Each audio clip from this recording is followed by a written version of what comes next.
So I'm sticking with my series on songs. The next song I want to talk about is a song from the 70s. I want to say like 74, 76. It's a song by Walter Hawkins.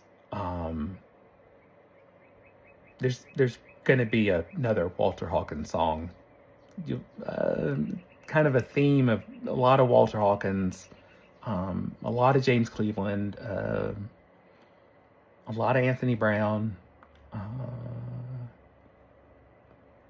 some Andre Crouch. I really was a child of the 70s, so you'll kind of get bits and pieces of that as I talk about the songs. But this song in particular, right?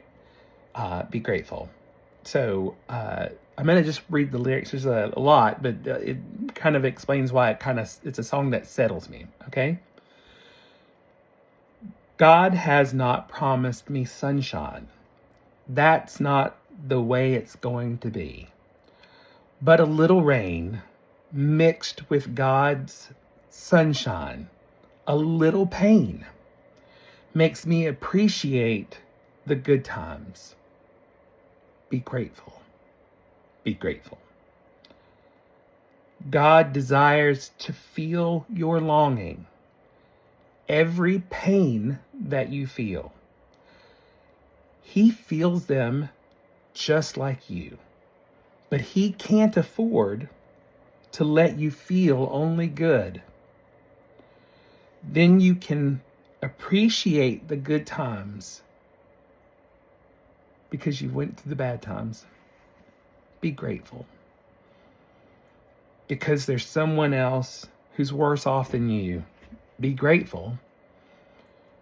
Because there's someone else who'd love to be in your shoes. Be grateful for giving me your light, God. Be grateful. Even through the hard times,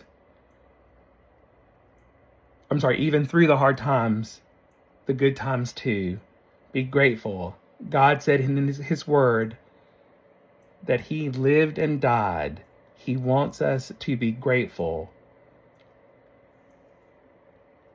I'm grateful for giving me your light. That gratefulness. Now, granted, there's a kind of a 70s funk vibe to the music, which kind of really helps. But I think about this idea of, gratitude and what it is that we value and how it is that we value it. And is it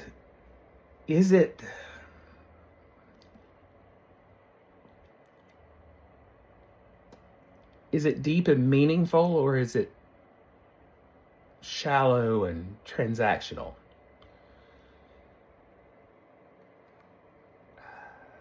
So I want to take a look at this through the lens of my personal life, right? I recently asked my husband for a divorce. We're in the process of figuring out next steps.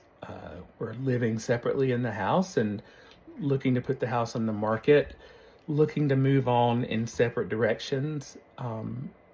I've loved him for 25 years. I still love him. I just need to be on my own. But I care about him and I want us to both be okay.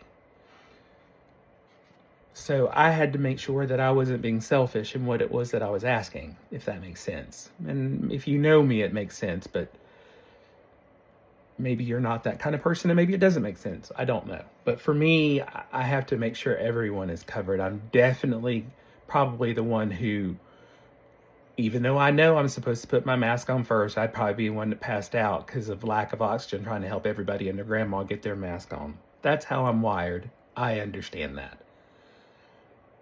But in this situation, all of these things we've shared for 25 years, I want to make sure he's okay. I want to make sure that he understands that there's nothing about the 25 years that I want to change, because I know that there's no amount of wishing that makes it different. It just is what it is. That's life. It is what it is. There were great, great times. But for me, at least, underlying that was some pain Some of it related to this marriage, some of it related to my childhood, some of it related to really to me reassessing who it is that I am and how it is that I value my time and how it is that I value how I'm treated. You know, I've had an awakening in this last year and a half. As a matter of fact, there's a pastor, Pastor Clint Spence, who, when I told him and I told his wife about the separation, he's such a deep thinker. He pondered, and he said, well, you're a different person now. And it didn't dawn on me that he's been watching this same change that my mom has been watching. I am an evolving creature, and I am evolving in my faith. I'm becoming a new person. I am becoming a new person. But at the heart of that new person is exactly the person that I've always been. Like, I don't know what notion I had about born again, and I don't even want to say that that's what this is, but my mom says, yeah, that's what this is. This awakening, there's been this idea that for 54 years, there was a better tomorrow. I didn't know when it was going to come, but I had faith it was going to come. I knew who I was. I've always known who I am. There's an old expression that says, Mama didn't raise no fools. Well, neither of my parents raised fools, right? All three of us are quite solid individuals. We know who we are. And so you don't need to tell me who I am. My parents raised me to know who I am. I'm grateful to them, grateful to God, and I don't actually need a whole lot else other than that. Now, my father died in 2017. So obviously I'm making it just fine because my father's spirit is around me all day, every day. I don't doubt that. I don't doubt that he's working right hand in hand with God. I don't doubt that. I don't doubt that there's a purpose for me. I don't doubt that. For all of those things, I am grateful. I'm not a transactional person. This house, it's a thing.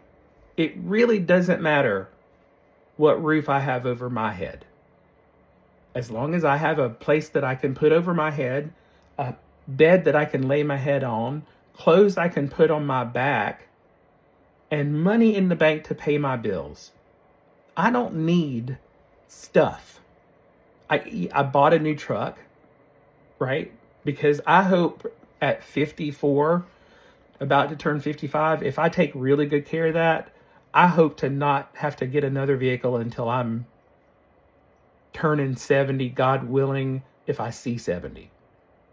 And that'd be just fine with me to keep this truck for 15 years. I don't need new, right?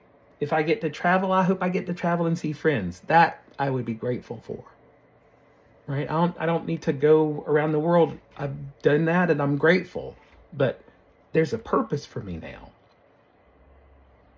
Still don't even know what that is, but I wake up every day, and because of that gratitude, I wake up every day now and I'm like, okay, God, what you got for me? Who can I help? How can I help? Where can I go? That is my new gear. The gear is a G. It stands for God. I stand ready when God says, go and do, because I'm grateful for all of the things that God has already done for me in my life, and how God is going to keep doing things in my life. And for that gratitude, He has my attention. Hook, line, and sinker. Every day, I'm ready to go and be a servant for God. Think about that and go in peace.